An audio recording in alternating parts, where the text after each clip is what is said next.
কিতাবের মধ্যে এসেছে ইদ্রিস আলাইহিস সালাতু ওয়াস সালামকে জিজ্ঞাসা করা হচ্ছে মৃত্যুর যন্ত্রণা কত কঠিন।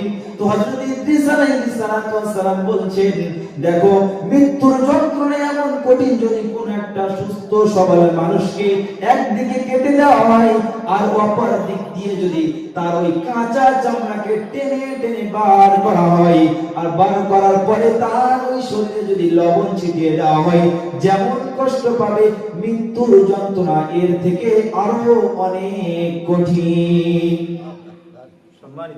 আমাদেরকে এটা বিশ্বাস রাখতে হবে। আল্লাহ পাক কেন বললেন?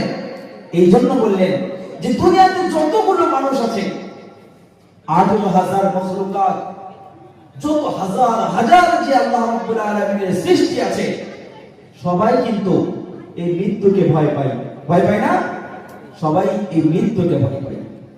সম্মানিত আমার মুহতারাম হাজরিন, দুনিয়াতে যতগুলো মানুষ আছে, সে নাস্তিক হোক আর ইহুদি হোক আর খ্রিস্টান হোক, জৈন হোক বুদ্ধ হোক, প্রত্যেকটা মানুষ এই মৃত্যুকে ভয় পায়।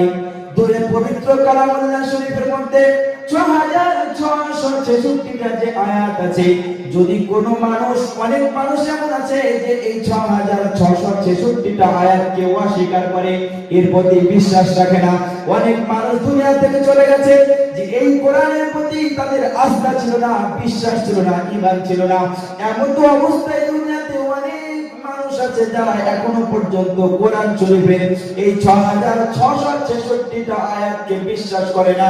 আগামীতে এমন মানুষ অনেক থাকবে যারা এই কোরআনকে বিশ্বাস করবে না।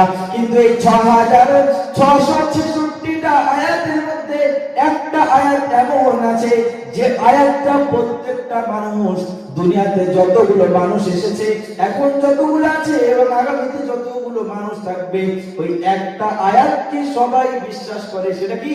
সেটা হলো কুল্লু নাফসিন যায়িকাতুল মাউত। কি সেটা? মৃত্যু।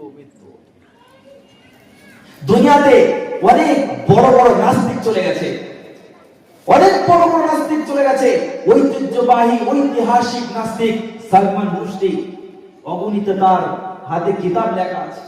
এই সালমান রুশদি আরেকজন ঐতিহাসিক নাস্তিক আছে ডক্টর আব্দুর রশিদ। এই দুনিয়াতে যত বড় বড় নাস্তিক আছে যারা আল্লাহকে বিশ্বাস করে না, কোরআনকে বিশ্বাস করে না, কোরআনের যে 6666টা আয়াত তারা বিশ্বাস করে না, কিন্তু ওই সূরার আয়াত যেটা আছে কুল্লু নাফসিন